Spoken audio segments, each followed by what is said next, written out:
now, welcome on stage, Omid, Scheybani.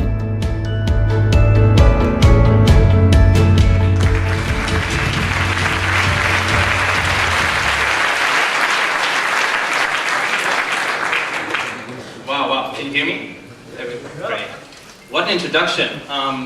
Can we talk after the show? I need you to write my dating profiles online. That was really good. So, I'm absolutely honored to be here with you today and to have this opportunity to open up the conference. And I want to do this with a little game. And what I ask you to do is to put down whatever you have in your hands, your phones, pens, paper, coffees, and to stand up. We're going to play a little game together. All right. So what we're going to do is a little teaser. And in order to solve that teaser, I need you guys to pair up. So can you please turn to your left, to your right, find a partner. Please pair yourself with someone next to you. Okay. Everybody got a pair? All right. Okay, all right. So what we're gonna do next is, I'm gonna show you guys a quiz, okay? And what I want you guys to do is to solve the quiz. And it's a number, so that's the first hint. It's a number that I want to hear. And I don't just want to hear the number, I also want to hear how you found it. So in your pairs, try to solve the puzzle. If you already know the puzzle, please don't spoil it, let your partner find it, find out the answer. And if you have it, sit down. Because once you sit down, it signals to me that you've found the answer, okay? So I'm going to give you a few hints as we go, but basically, this is the quiz. So Sarah equals 8, Carolyn equals 15, Jacob equals 6, and how much does Urs equal? Get going.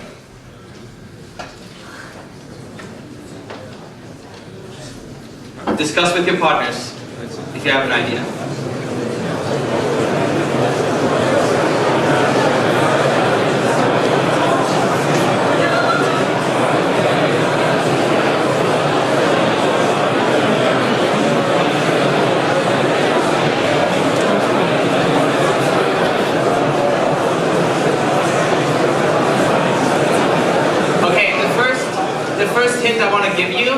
Is that the numbers don't really matter. There's no correlational relationship between the numbers. That is the first hint.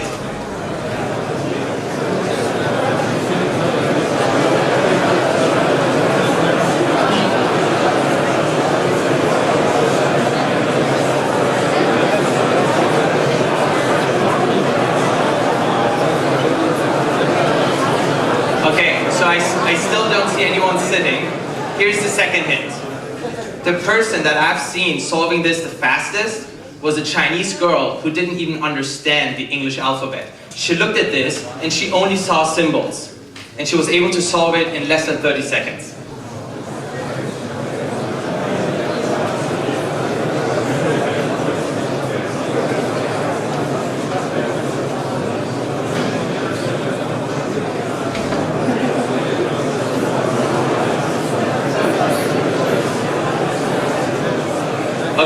Okay guys, I think I saw the first people sitting down, but I see most of you still struggling because you're standing. So I give you the last tip, the last hint. Look at this, look at the whiteboard. This is the number 2. This, a C, is also the number 2. This, a T, is a number 3. So what does it mean? Any guesses?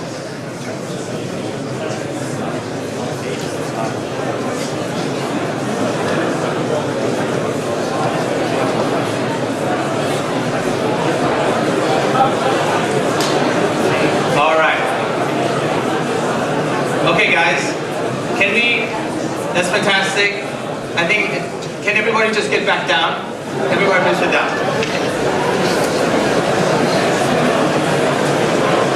Okay. So first of all, who was the first couple that sat down? I think you guys were over there. Were you? So how did you solve it? What did you see? Say it again. It's my age. So what is the answer? What is the answer? 6. How did you solve it?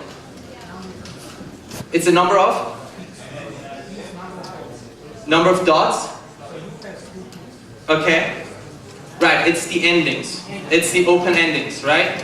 U has 2, R has 2, S has 2. The answer is 6. Right? Okay, fantastic. So, round of applause for those who solved it.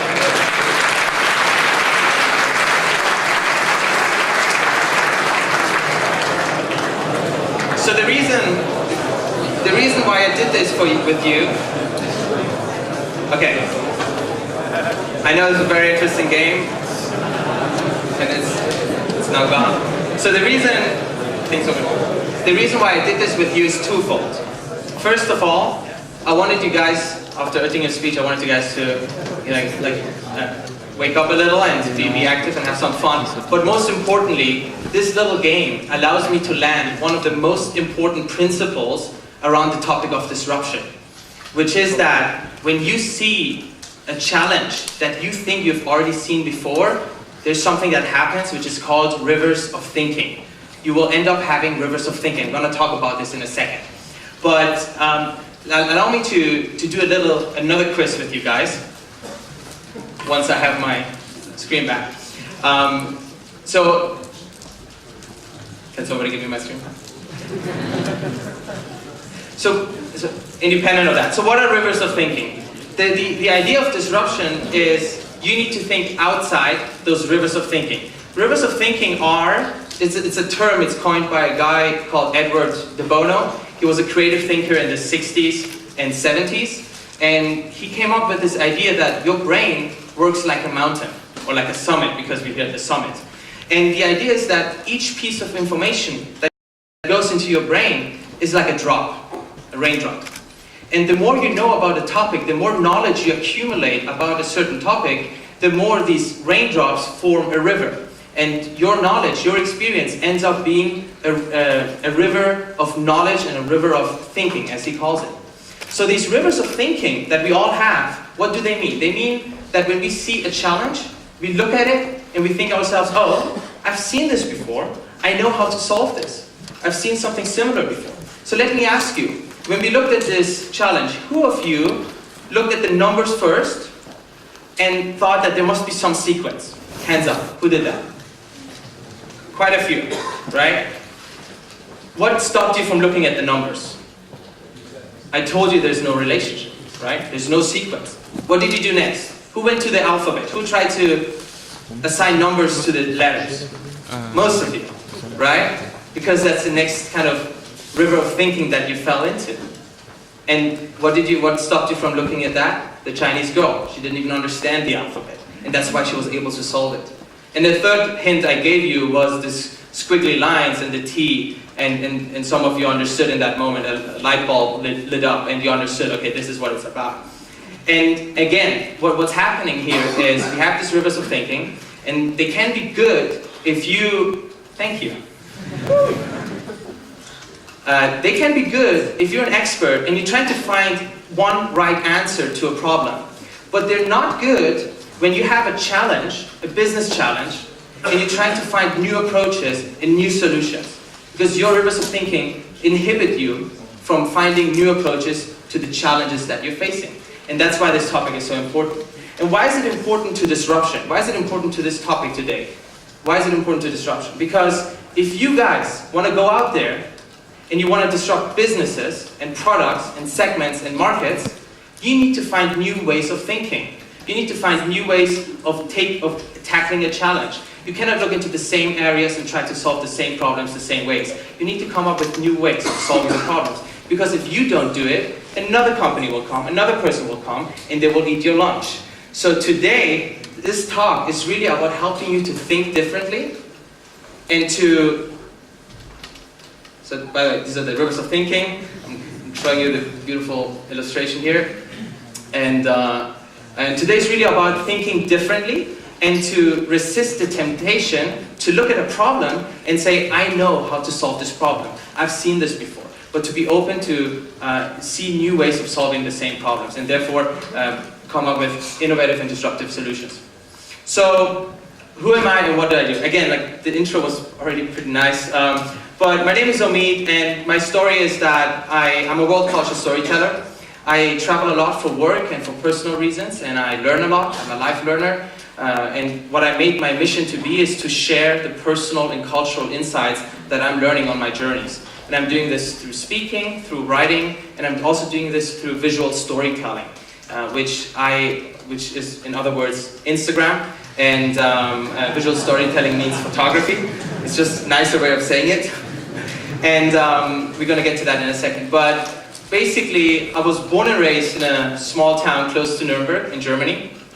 And when I graduated high school, I went to study close to Frankfurt at the European Business School. I did my bachelor undergrad there, graduated in 2009. Before that, I also did an exchange semester in Argentina. That's where I learned Spanish. And when I graduated in 2009, it was a really bad summer to start in consulting because I was really trying to get a consulting job. And it was, financial crisis we were in the midst of the financial crisis. It was really hard to get a job there. And in order to kind of keep myself sharp and gain interview experience, I interviewed with Google. A friend of mine suggested I should, and I went, had the interviews, and in the end I decided to join the company. It was one of the best decisions I ever made. I just went to get interview experience. I ended up joining the company, and I was very fortunate to start in a team there that was founded the day I started. So for the following 18 months, I had this incredible opportunity to start and grow a team of up to 50 people. That was a sales team covering the EMEA market, Europe, Middle East, and Africa. Here's a picture. Oh, actually, here's a picture from the farewell we had before I then moved to New York. I did an assignment in New York, and I was there for a few months, and after that I went to Mountain View, California, to our headquarters, and I've been living and working there for the last 4 years, working on the Latin American market. I also had to learn Portuguese, so Spanish and Portuguese. With these languages, I'm able to work in the Latin American market, and I spent a lot of my time working from the region, from Latin America, trying to find new partnership distribution partners. So my job is to find new partners in the Latin American market for our enterprise products. These are our B2B products. So, but there's one thing about me, which is I like to not be defined by my 9 to 5. What that means is when somebody asks me, Omid, where do you work? I don't say I work at Google, I say I work from Google. And what this basically means is that I'm very fortunate to be in an environment that is full of brilliant people, cutting edge technology, autonomy and progressive thinking. And it would be absolutely crazy not to take these things for granted and not to use them to build my own personal brand and my own capabilities. And that's what I'm doing. I'm blogging a lot. I have 2 blogs. One of them is called The Positude. It's all about positive thinking, how to think positively. There's another blog called Moonstorming. It's all about thinking differently, very similar to what the topic today is about. And then, obviously, the speaking and the visual storytelling that I talked about. I would like to invite you as well to join my journeys around the world and the storytelling that I do. My username is my proper name, if you're interested. So, that brings me to a story. So let's slowly get back to this disruption. But before that, a little story. A lot of people were asking me, how did you get this TED Talk? How did you get the opportunity to give a TED Talk?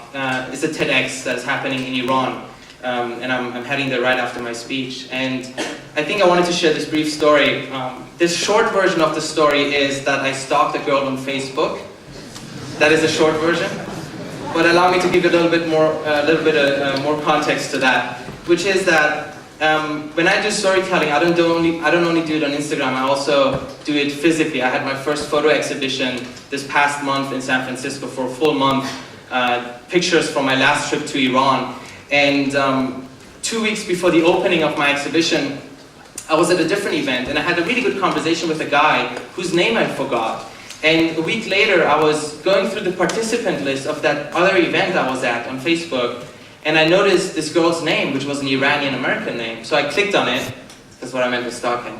I clicked on it, and I found out that she's Iranian and super interested in photography, and turned out I was having a photo exhibition about Iran. So I allowed myself to write her a message and to just invite her, knowing that the worst thing that could happen was for her to say, like, I'm not coming, or why do you write me? nothing to lose, right? So I did it, and she showed up, and that evening at the opening, I had to be a social butterfly. A lot of people were there, so I was trying to talk to a lot of people, and I didn't have a chance to connect with her. But 3 weeks ago, when I was in Argentina for work, she calls me and she tells me that she's actually co-organizing TEDx in Iran, and that she would like to ask me whether I'm interested in contributing. Of course I said yes, I mean, I would love to. And turned out that it's happening right now. TEDx in Iran is happening today and tomorrow. And they asked me to be there 2 days before, and I told them I cannot because I already have this commitment here in Switzerland. And I want to be very honest, I was so close to actually calling the guys, Luca and Vince, and actually canceling this. But then I realized that, so I talked to my manager and he told me, I cannot tell you what to do, but I ask you one question. Like, what principle do you base your decision on? Do you base your decision on you take better opportunities and you say no to opportunities that bring you less value? Or how do you make decisions? And I said, well, my decision framework is I made a promise, I'm not going to break that promise. So I went back to Ted and I said, I have to honor this commitment. I cannot not honor this commitment. Thank you very much, hopefully next time. And they actually came back saying, never mind, it's okay if you arrive the day of your speech. So what's happening is that I have 3 flights between today and tomorrow, and 3 hours after I get to Iran, I have to give that speech, which is all about breaking the habit of small talk, which is a completely different topic. But yeah, let's see if that works out. I hope it does. So this exhibition brings me back to disruption, which is that I was hosting the exhibition at an art gallery of a guy who was 86 years old. This guy, Zach. And one day, while I was doing the preparation, I got there and I was 10 minutes late and he was closing the door. And I said, Zach, I'm sorry, I'm just 10 minutes late. Please let us continue. There's so many logistics we still have to discuss. And he said, no, Omid, you're 10 minutes late. I don't want to waste any more minute on you. And I was apologizing and so on as well. He's a nice guy, but at the age of 86, you can be very edgy sometimes. And then I saw he was holding this Nest thermostat in his hands. Who knows what a Nest thermostat is? Okay, some people, yeah, most people. So it's a thermostat, and he was having this note which said, I don't know how this works, but I'm pretty sure it works better than the crap we have today. If it works, and if the San Francisco Fire Department is okay with it, please get me 8 more of these. I want to have them in my exhibition. And the reason why I'm getting to this, first of all, it's just amazing to see someone that old being so interested in technology, and I think that's very much the spirit of San Francisco to a certain degree. But most importantly, it's about this Nest thermostat that I want to talk about. And there are 2 lessons about disruption that I learned from this Nest thermostat. So this is a Nest thermostat, and when they brought this product out to the market in 2011, it didn't do anything much differently than any other thermostat. It would regulate heat control and cooling, air conditioning and heating, right? And it would have some preset user settings. Otherwise, it was very much the same product. But the 2 guys behind this product, Matt Rogers and Tony Fadell, by the way, Tony Fadell is the guy behind the iPod, so he knew 1 or 2 things about creating great hardware. They found out there was a huge pain with thermostats, right? Like, who knows that? Who knows how to really deal with the thermostat? I went to the hotel yesterday, it was cold, I looked at the thermostat and I was panicking. I was like, damn it, I don't know how to get this thing going, I'm probably going to get a cold until the next morning. These are painful to use, and what they created is a very, very beautiful experience, a delightful thermostat experience. And it's kind of funny because nobody looks at the thermostat business thinking himself, man, that's a sexy business to be in, right? I'm gonna disrupt this business now. But what they did was they looked at it and they said, that is highly inefficient. We can do so much better than that. And they came up with a much better product. What happened? Honeywell, the giant who was already kind of the leading company in the thermostat business, they woke up in 2012, 1 year after Nest came out. They sued Nest, and then 2 years later they brought out their competitive product. And these are, by the way, 2 of the 3 things that big companies do when they're threatened by small companies: file a lawsuit, bring out a competitive product, and the 3rd thing is they acquire the company, right? They didn't do that, Google did that. Google acquired Nest about a year ago, a little more than that, and Nest is now part of Google.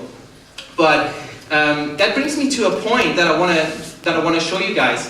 So this guy, Todd Olson, he came up with this theory, which is really interesting. He said, it is not technological innovation, but it's design innovation that leads to disruption.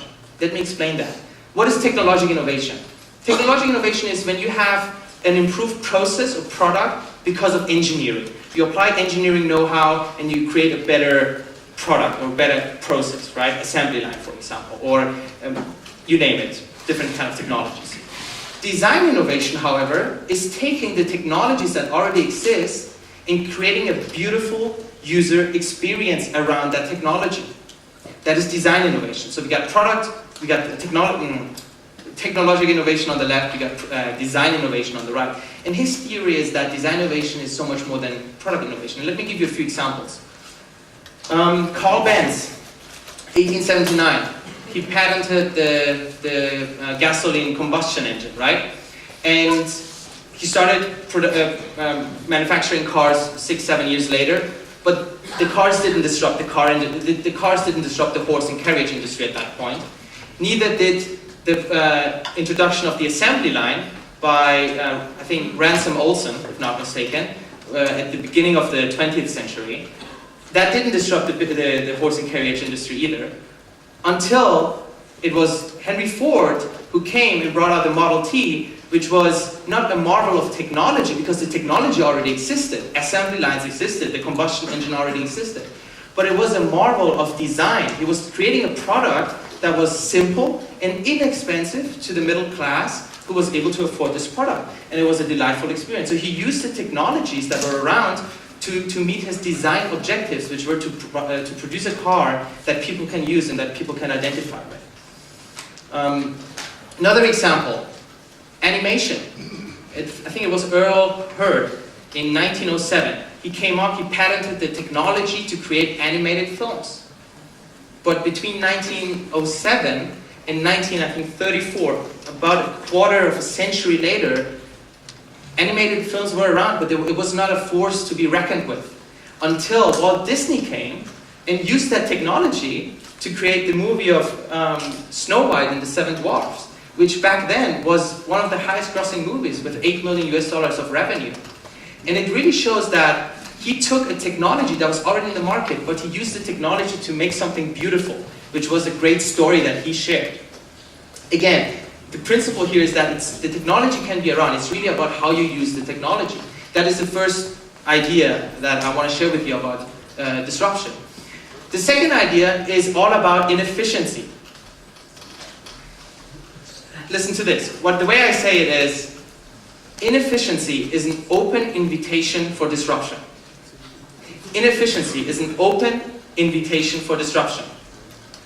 What that means is that if you have a business, an industry, a segment that is inefficient, it might not be sexy, but it might be inefficient, that is an open invitation for disruption. Best example, actually, Uber.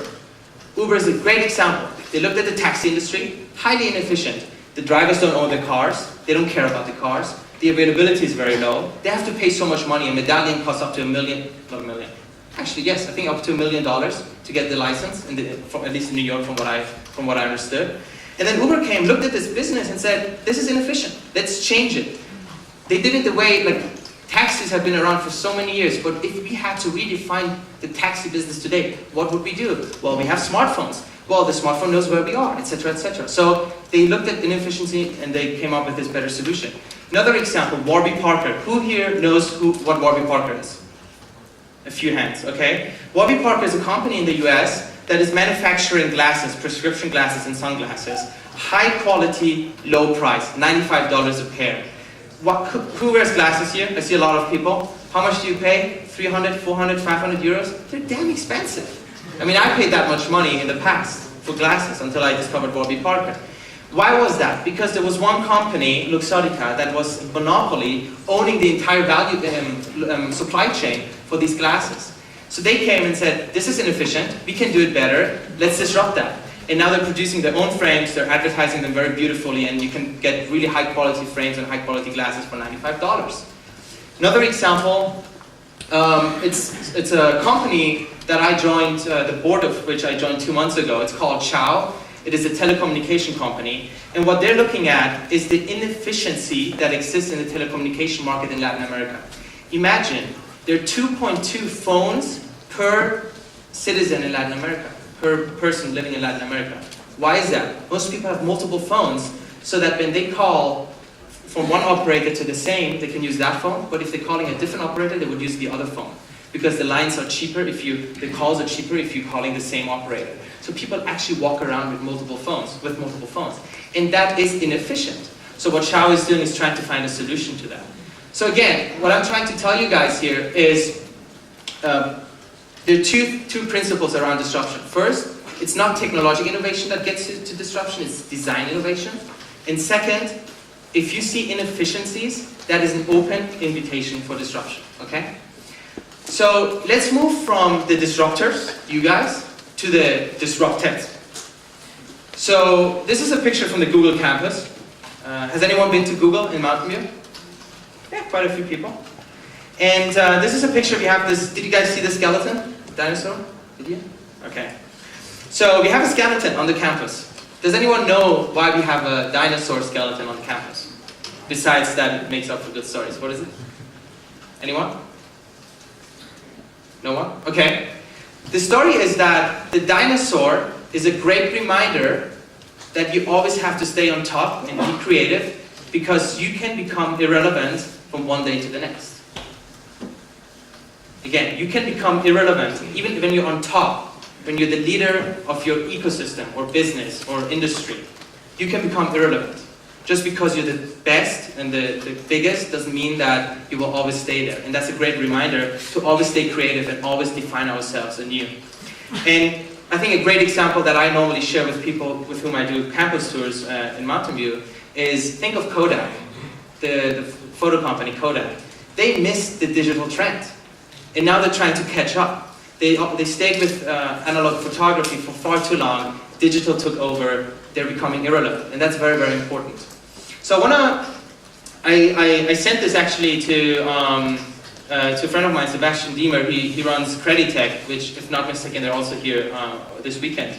And I sent him this article, the CEO of America's biggest bank is worried about tech startups. And I had a smile on my face. Because I have this theory, which is, one thing I like to say, is that the bigger your competitor, the bigger the company you're competing with, the better. So big companies make great competitors. Why is that? It's because big companies are normally very slow moving. The larger the company, the more bureaucracy you have, the slower the decision making, the decision paths are longer. And what happens is many companies started their businesses or started their products many years back. And what they continue doing is 10% improvements. They improve the product a little bit, the next year a little bit more, and next year a little bit more. And what happens is that while they're improving, the market around them is moving much, much, much, much faster than they are. Okay? So they're moving for 5 years or 10 years, I'm just making this up, it could be 1 year or 2 years, but they're moving for 5 years, and then comes another company, a startup, that starts 5 years later. So you might think, oh, they're starting later, they're second to the market, there might be disadvantage. Actually, no. They're smaller, more agile, they can use technology that maybe the bigger company didn't use in the beginning, and they have the chance to disrupt big businesses. Because bigger companies generally move slower. They do 10% improvements, whereas a startup that comes into the space oftentimes comes with a 10x improvement to the problem. And, okay, so what I want to get at is this thinking of 10% versus 10x, okay? So think about it this way. Let me start differently. At Google, we have this principle called 10x thinking, or moonshot thinking, okay? Has anyone heard of moonshot thinking? Okay, when I say moonshot, what do you say? Louder? Aiming for the stars. Aiming for the stars, okay. More? Shoot for the moon, what did you say? Ambitious? Yeah, even if you miss it, you land among the stars, right? Disregard constraints. That's all right. Dream big, go for hairy, big goals. That's what moonshot thinking is about. And that is a core philosophy that we have at Google. And it's very important to have this philosophy because it's because of what I just talked about. If you're a big company and you want to stay relevant, you need to not make 10% improvements to your business, you need to make 10x improvements to your business. So that's a kind of thinking that we really want everyone in our company to think and to keep in mind. And let me start with like, what is moonshot thinking? What does it mean? Where does it come from?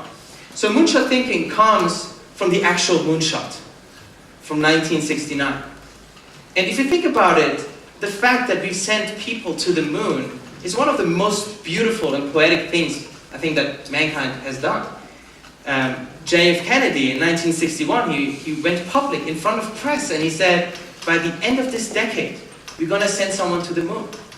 And we're talking here about a time when the chip, or when the computers that directed Apollo 11 up to the moon, those computers were almost as complex as computers in modern toasters are today.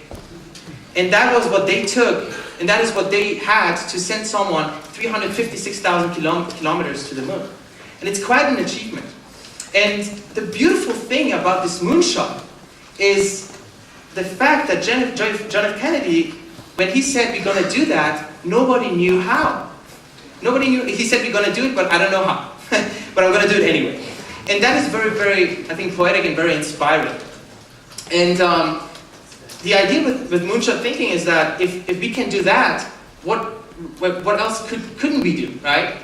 And think of the all other big challenges that were solved. Like Galileo, he looked at the moon and he said, I would like to see the moon closer. He built a telescope. Or look at our aviation pioneers. Aviation pioneers, they didn't know how to build a plane, they did it on the go, and they managed and they succeeded.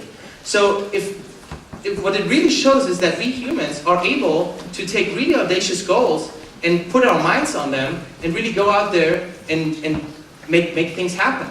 And that really brings up the question of what else is there that we couldn't do. I think if we can do that, we can almost do anything. And the idea here is that big challenges might be intimidating, they might be oppressing. You might look at a big challenge and think to yourself, how the heck? But while everyone else is trying to do a 10% improvement, you can be the one who looks at it and says, I think I can do this better. I think I can find a better solution and do the 10x solution. So one idea one kind of sentence that we often throw around with colleagues is that nowadays you get a car, you have a car, it takes about, it uses 7 liters of gasoline for 100 kilometers. If you want to reduce from 7 to 6.5 liters for 100 kilometers, that is a 10% improvement, more or less, right? But if you wanted to use those 7 liters to go 700 kilometers instead of 100, you cannot just do 10% improvements. You need to create this entire process from scratch. You need to start again from zero, because otherwise you cannot, small improvements don't get you there. You have to recreate that from new. And that is what moonshot thinking is about. So there's this little anecdote of, so moonshot thinking, let me say it differently. Moonshot thinking is to be bothered, to choose to be bothered by impossible ideas. You see an idea, you think it's impossible, and you choose to be affected and bothered by it. Or as Larry Page, our CEO, used to say, have a healthy disregard for the impossible. You look at the impossible and you have a healthy disregard. So what I want to talk about is this story of why we ended up doing self-driving cars. And it's kind of a myth, it's a rumor on the floor kind of a story, which is that a few years ago, we were hiring a lot of people in the US. And people looked at the hiring plans and they said, wow, with all these people that we're hiring, this is kind of the parking space we need. And people looked at it and said, that's crazy, we cannot just have so much parking space, we need to find a better solution. So just go out there and come back with a better solution. So they came back and said, what if we had shuttles that would take everyone to work? And that's what happened next. We had shuttles, but then the next question was, what is the next thing? What if everyone had a chauffeur, right? So that's a good idea, but that requires humans. That's not more efficient. What if the chauffeur was a robot? Well, that is an idea. Let's look into that. So moonshot thinking is you look at a problem and you see a solution that you don't like and you say to it I think I can do that better. And that is the story of how we came up with the self-driving cars. The next principle with moonshot thinking is that sometimes a 10x solution is easier to find than a 10% solution. Think about it. A 10x solution is sometimes easier to find than a 10% solution. And I think the point I'm trying to make here is that oftentimes people are stuck in their processes. Companies are stuck in their processes. Take email, for example. Email is something that was invented 20, 25, 30 years ago. Mobile phones weren't around at that time, but now everyone is using email on mobile phones, right? If we had to redefine email, what is the best way to do that? Is it to make small improvements to the email system that exists today? Or is it to really stop it and start from scratch? I think that's something that some companies are doing out there. Look at Slack. Has anyone heard of Slack? Right? I see a lot of arms going up. Slack is a company that is redefining the way how people communicate and collaborate. Because basically their advantage was that they didn't have this legacy and history of being in that space for so long. They came and said, if we had to start again today, how would we do that?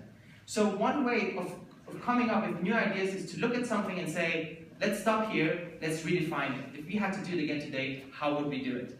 And I encourage you guys, when you're looking at problems, don't look at existing solutions, but think yourself, if we had to redefine the way how we do a solution, how would that look like? What other technologies would we use, etc., etc. Brings me to the second point. Remember the rivers of thinking that I talked about? There are two ways to get out of these rivers of thinking. One is provocation, and one is stimulus. Let's take provocation. Let's look at Netflix. So Netflix, one way of thinking of how Netflix came to space is to think, for example, so they looked at Blockbuster, by the way. Blockbuster was a competitor of Netflix. Blockbuster was kind of the cinematheque DVD rental service that was all around. And the idea, so Netflix said, okay, people want to go get DVDs. What if there were no stores? What if there were no DVDs? So they put a provocation in there, right? What if DVDs didn't exist? Well, what would we do? We would probably stream it. Okay, that is something interesting to look into. What if we didn't have stores? Well, everything can be online, etc., etc. So provocations can be very interesting. Another example for provocations is, think of, I think I read this story about the police in the 70s. They were like coming together looking at the lack of policemen to control the streets. And one provocation that came up was, what if a policeman had 6 eyes? It doesn't make sense, right? But people discussed it. What if a policeman had 6 eyes instead of 2 eyes? Because there are not enough policemen. And then they came up with this idea of doing the neighborhood watch program, which is a very established program in the US and Canada, where regular citizens and neighbors are entitled or encouraged to look for unusual activities in their neighborhoods. If you look it up, the neighborhood watch program, it's actually a thing. And that came with a provocation, which was, what if a policeman had 6 eyes instead of 2 eyes? Another way of getting out of the river of thinking is to look at stimulus. And stimulus is, think of it this way. Let's say you're building an online business and you're thinking about how to deliver your products fast. So probably you think about how to deliver fast, you look at the same industry, what other players are doing, you're looking at the best practices, etc., etc. But here's one thing I want to tell you guys. Beware of best practices. If you take a best practice from your own industry as your starting point, if you improve from that best practice, you're actually just making a 10% improvement. It's good to look at it because it can give you ideas. But if that is your starting point and you want to improve from a best practice, you might end up just doing a 10% improvement. And that's how I react when somebody tells me, hey, this is a best practice that I saw another guy doing. I'm like, okay, I'm going to look at it, but I need to be aware and beware that if I improve from that point on, maybe I just do a 10% improvement, not a 10x improvement. And stimulus is, for example, to not look in your same area, but if you're building a fast online business, for example, what other areas are out there that do things fast? Formula One. Let's look at the Formula One. Let's look at how quickly they managed to change the tires. What can we learn from the Formula One? Or let's look at the armed forces and how they're managing the maintenance of helicopters on the sea. Maybe that's something. Maybe they're doing something that we can learn from. It's very important to look for stimulus outside your areas. That is how you can move from 10% to 10x. Then there's the next thing, which is all about visualization. And this is very important because when John F. Kennedy said, we're going to send someone to the moon, he was basically sharing a vision, right? Nobody knew how, but he was sharing this vision. And having vision and visualizing the outcome is something that is very important for your personal life and for your professional life as well. Let me give you a few examples from my own personal life. I oftentimes like to challenge myself with things that are way bigger than I think they are, that I think I can do. For example, by the way, I call it my own personal moonshots. For example, when I turned 27, I wanted to cook Persian food for 27 of my friends. And I had never cooked Persian food before. And I've never cooked for more than one person before, two persons, like for another person. So how do you do that? How do you cook for 27, a cuisine that you don't know, 7 dishes? I visualized it. I saw myself being in the kitchen, cooking all those dishes. I visualized myself welcoming my guests and opening up the buffet and saying, welcome to my birthday party. And that's what happened. I did it because I visualized the outcome. Similar with the exhibition, I didn't even know where to start. Most galleries that I went to rejected me. iPhone photography from Iran? No, thank you. But I visualized myself going out there and doing it. How I'm standing there, how I'm opening the event, and I'm saying, welcome to my exhibition. It was so vivid in my head that I went out there and I did it. And that is very important to understand. The way you think about things impacts your attitude, and your attitude changes your reality. Okay? The way you think about something influences your attitude, and your attitude shapes the reality that you encounter. And it's very important, not just for your personal life, but also for your professional life. I was reading that Amazon, what they used to do was, even before a product was launched, they wrote the PR statement, or the public, how do you call it, the news article, or the press statement that would go out. So even before the product was established, they had already written everything and shared it with everyone in the company, saying, this is what we're building. This is kind of the feeling. This is the kind of reaction. These are the kind of reactions we want to get from the press. And they even put it into a magazine, and they put it on the wall so that everyone can envision this is what we're working for. You know? So they had the final result in their minds. And once you have that, it really helps you focus all your energy there, and you can see things that you otherwise didn't see before, and even other people to see you differently. And then the last thing I want to talk about when it comes to disruption is really about you. It's really about what you do. And I talked a lot about going after these hairy, big 10x goals, but you need to be very, very, very aware of what you are passionate about. It's like I see so many people solving problems that they're not passionate about. They think they are, but they're not. How often has it happened to you? I'm saying this because it has happened to me very often. You have this idea, and you really think, this is it. This is the idea. This is what, I'm going to quit my job for this idea. I'm going to make this my full-time profession, and then I'm going to become rich. And then like 2 weeks later, you look at it like, how did I even think that this would be the thing, you know? I've had that many times. Like I would look at an idea and think, this is the thing. This is it. Finally, I found it. This is what I'm going to dedicate myself to. And then over time, I realized it was a good idea, but it wasn't necessarily my passion. Passion means that when somebody asks you what you're doing, you actually have a twinkle in your eye and a grin on your face when you talk about it. Passion means that it keeps you up at night and it gets you out of bed in the morning. And you spend your weekends doing it and you don't even mind. And you're afraid of the magnitude of what you're doing, but not because it's difficult, but because you really want it to succeed. If you find this one thing that gets you these feelings, believe me, you're unstoppable. Once you're aligned with your passion, you're unstoppable. And I'm saying this, the metaphor that I use for that is the setting your sail.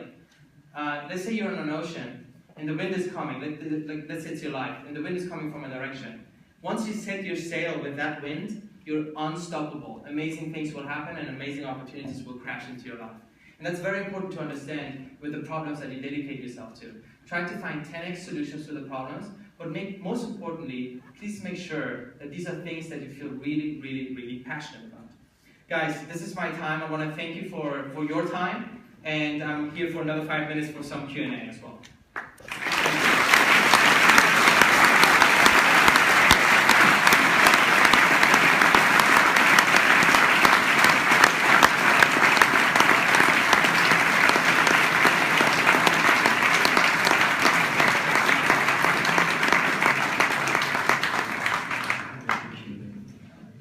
Do we have 5 minutes for questions? Yes. Yes, fantastic. I don't want questions. Yes, please. Could you share a few insights on your decision-making process and why you joined the MBA program at Stanford? Yeah, so the question is, share some of my, some insights from my decision-making process of why I joined the MBA program at Stanford. So the thing is, I applied 2 years ago and I was rejected. And then the entire summer, when I got the rejection, I walked around thinking myself, Google is my MBA. I don't need this MBA. I'm going to be successful myself. And I certainly was in many ways. But at some point I realized that Google is not my horizon. My horizon is so much more. And in order to understand why I chose to pursue this MBA program, it's very important to understand who I am and what I value. And one thing I've realized in my life is that there are two investments you can do in your life that no one can take away from you. You can lose your fortune, your friends, and your family. But you cannot lose the things you experience and the things you learn. So if you invest in your experiences and the things you learn, these are investments that have the highest ROI for the rest of your life. And when I looked at this program, it wasn't about the MBA. I couldn't care less about the title MBA. What I looked at was, and that's the reason why I only applied to Stanford, was that I looked at the university, I looked at the program, I looked at the fact that what I would learn and the things I would experience, and I said, this is what I want to do. That was my decision-making process. Thank you. More questions? Yes?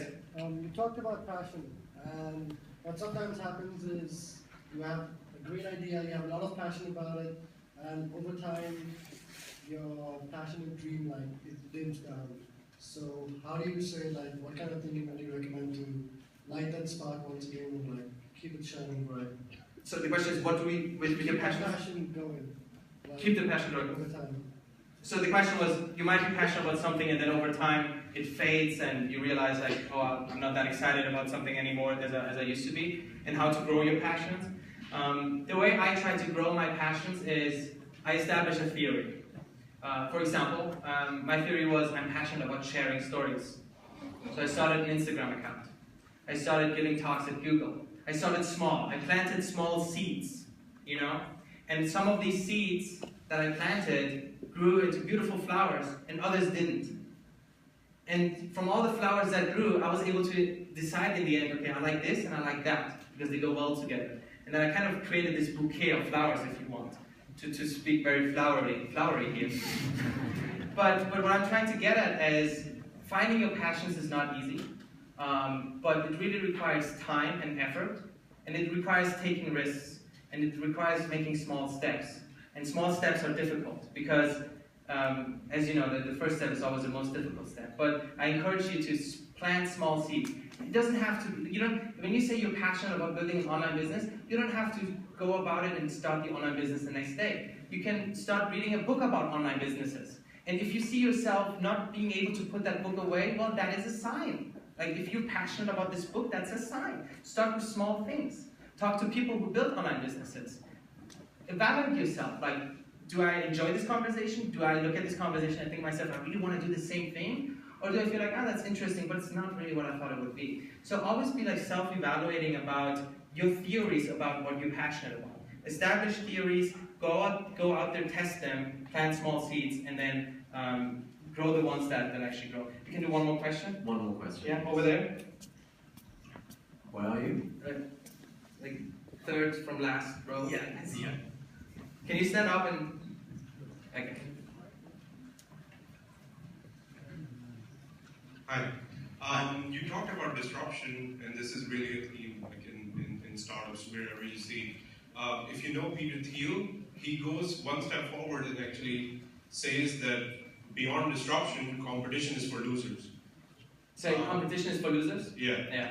And he gives the example of exactly Google, of how it entered into the search market, and apart from after that, it's been a monopoly completely, and then grew on from there. Do you also believe it so strongly? Really, this statement that competition is really for losers, long term? No. So I read the book. I read the book of Peter Thiel, and I recommend it. I wouldn't say it was personally. I thought it was a good book. It wasn't a great book. It was a good book, though. A lot of good ideas in there. The book is called 0 to 1, right? And it's all about starting ideas from 0 to 1 instead of taking an idea that exists and replicating it. So, look, a great example of competition. I still think you can win against competition. I think competition is great. The best example is the Chrome browser, for example. When Google entered the market of browsers, everyone was looking at us saying, why? There's Firefox, there's Opera, there's Internet Explorer. Why would you do that? But we truly believe we can do something better. And fast forward 5 years, we're in the Chrome browser is the #1 browser. So I think competition in generally, so from my talk today, I think competition can be great because, especially when the competition are big players. In general, I wouldn't, if you can find a space where there are no competitors, good, go for it, but I wouldn't be afraid of going into spaces where competitors are. I want to be considerate of the time, and I think my time is over. So I want to thank you again very much for giving me your attention, giving me your time, and I hope you have a wonderful conference here. Thank you.